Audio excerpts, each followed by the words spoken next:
Hey everybody, hope you're having a wonderful day. Today we're going to be learning Give Me One Reason by Tracy Chapman. Let's get started. So first you're going to be starting off on the 4th fret of the C string, and I'm going to place my middle finger on the 4th fret of the C string, and you'll see why in a second.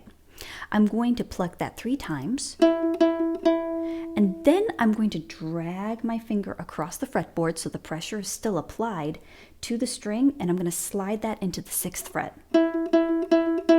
Hear that? And you create a nice little sassy slide. Yeah. So right on count 1, that's when you have to slide to the 6th fret. 1 and 2 and 3 and 4 and 1. And then I'm going to be taking my ring finger, place that on the 6th fret right underneath it, right here. So we have the E string. And then my index finger is going to be placed on the 4th fret, almost at 2nd fret, is the 4th fret of the A string. And then on my plucking hand, I am going to be plucking with my index and my middle fingers. And that's going to be the A string and the E string. So I have thumb, fingers, fingers. Those counts are going to come up again. So it would be 1 and 2 and 3 and 4. Now my index finger is going to be placed on the 5th fret of the E string. And then I'm going to pluck the 7th fret of the E string. So you see it's 1 finger per fret almost. So it's not a big reach. This is very important that the ring finger goes here on the 7th fret of the E string. Now I'm going to be forming a G shape with the rest of my fingers. Do you see that? So I have 6, 6, 7. It looks like the G shape if you bring it down to the 2nd fret and the 3rd fret. And then use your ukulele GPS, as I call it. So you have these dots right here. Use those because they're really going to help you, the fret markers, right? So my ring finger is actually going to be placed where a dot is. It just helps you find your place. So I'm going to pluck the same strings as I'd done before, which are the A and the E strings. And then I'm going to slide up 2 frets to the 8th and the 9th frets with that same G shape. I'm going to pluck the 9th fret of the E string, and then these 2 fingers are going to pluck the same strings as they've done before, the A and the E strings. And then my middle finger is going to go back to the 4th fret, and I'm going to slide up to the 6th fret. And then I form this shape right here, which is an F sharp. 4th fret, slide up again. So the whole thing will sound like this. 1 and 2 and 3 and 4 and 1 and 2 and 3 and 4 and 1 and 2 and 3 and 4. And then we slide back down, 4th fret, and 1 and 2 and 3 and 4 and slide and 2 and 3 and 4. So the next 4 measures are going to sound like this. 1 and 2 and 3 and 4 and 1 and 2 and 4 and 1 and 2.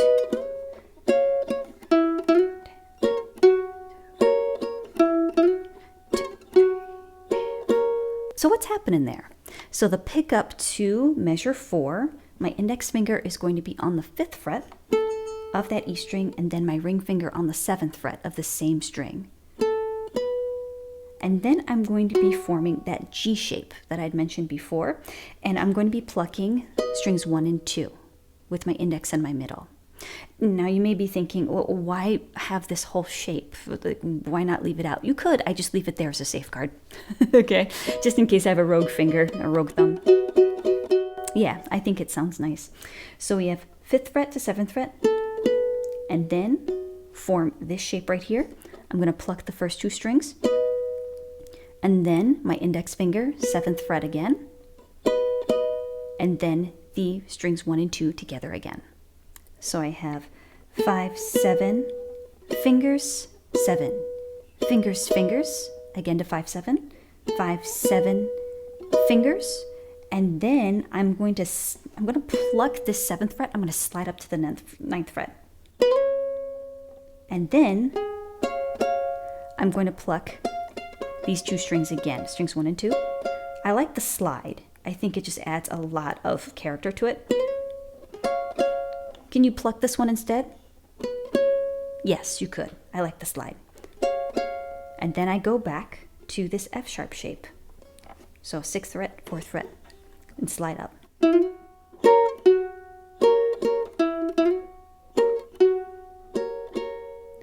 Now let's move on to the last 4 measures, and it's going to sound like this. 1 and 2 and 3 and 4 and 1 and 2 and 3 and 4 and 1 and 2 and 3 and 4 and 1 and 2 and 3 and 4 and 1 and 2 and 3 and 4. Okay, so what am I doing there? It should look really familiar to what we had already done.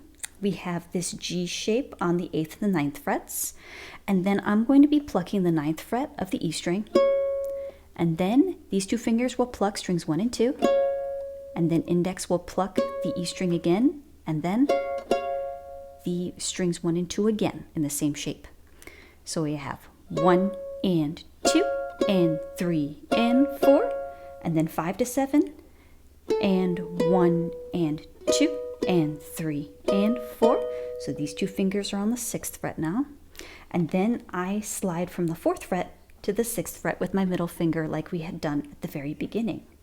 And 2 and 3 and 4 and 1 and 2 and 3 and 4. So let's try that again slowly.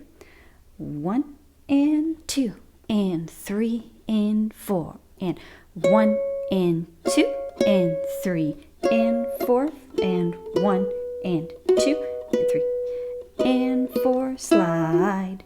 2 and 3 and 4. So once you get the chords underneath your fingers, you can add in the staccato on count 2. So what is that? It's an abrupt stop in the music and creates space between the notes.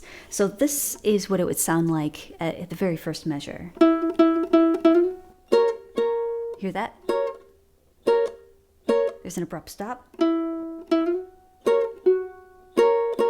then here, same thing.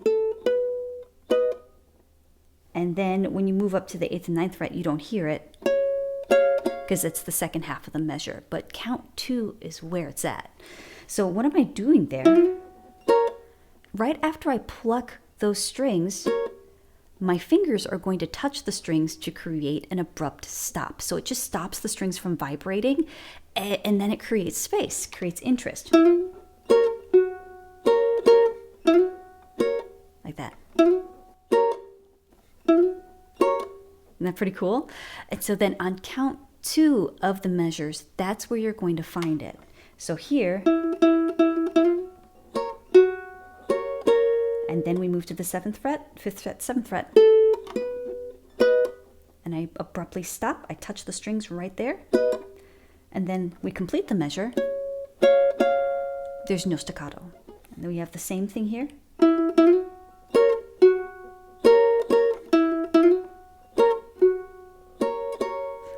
So if that's new to you, what I suggest is that you just look at the chord shapes and then just practice the staccato. Like that. Practice immediately touching your strings right after you play those strings to get used to that staccato, and then add the rest of the measure as you feel comfortable. So now you repeat that over and over again, but how do you end this thing?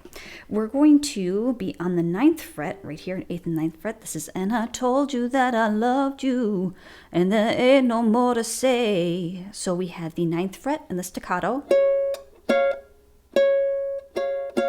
Then 5 to 7 on the E string, and then there's going to be a staccato there. So we have 5, and then 7 is on count 1, and then you hold it for the rest of the measure. And 1, and 2, and 3, and 4, and. So now we're here at the ending riff. We are going to do a full bend. So my index finger is going to be on the 5th fret, middle on the 6th fret, and then ring finger on the 7th fret.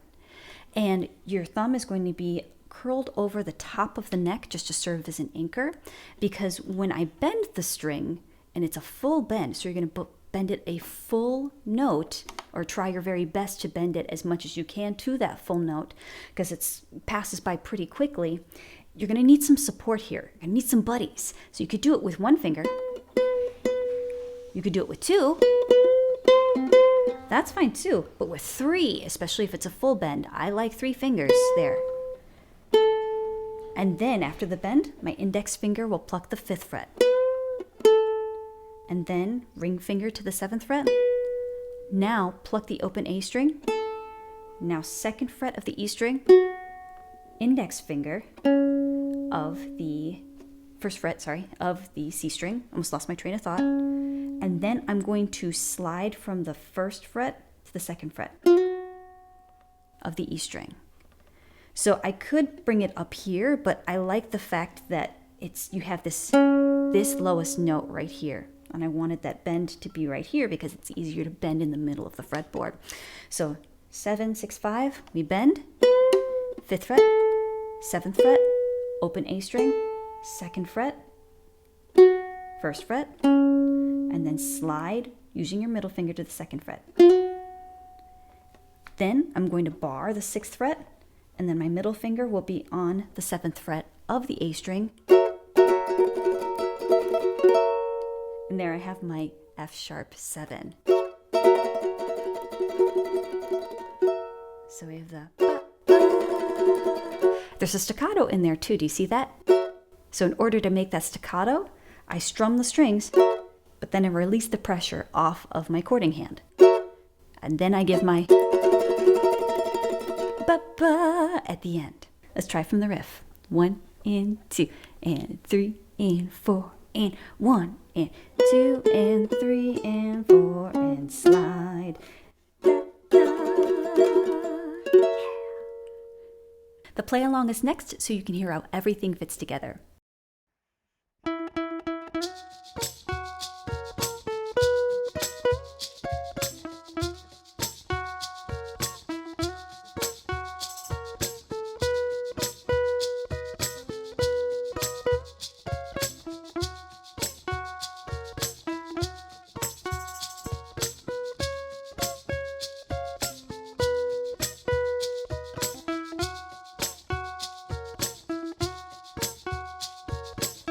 One reason to stay here, and I'll turn right back around.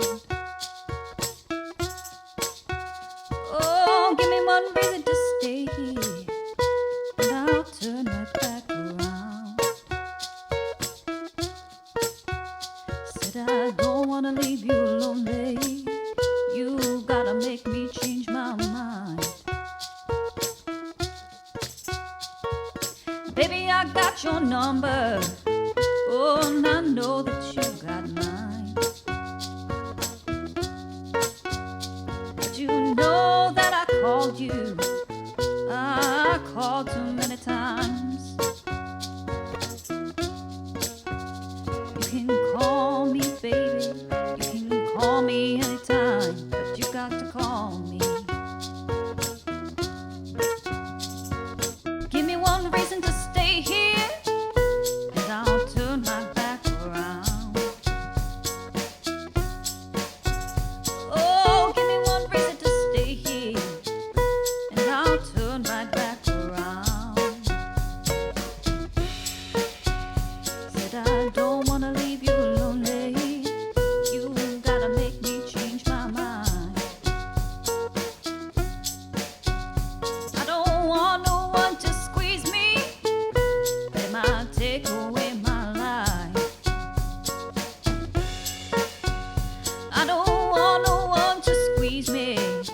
They might take away my life. I just want someone to hold me, oh, and rock me through the night. This youthful heart can love you, yes, and give you what you need. Said this youthful heart can love you, oh, and give you what you need.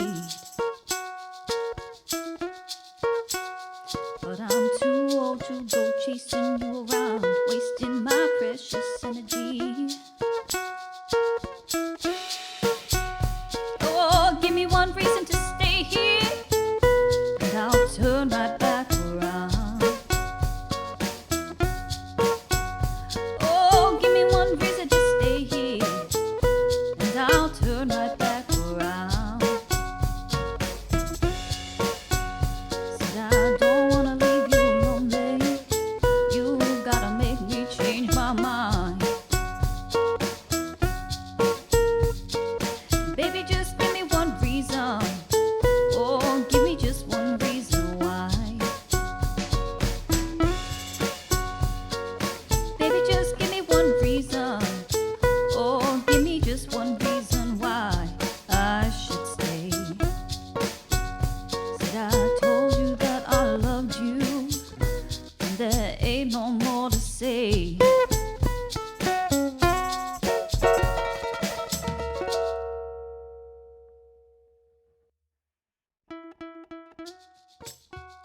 much for joining me today. If you liked this video, I have a playlist over here of some free tutorials.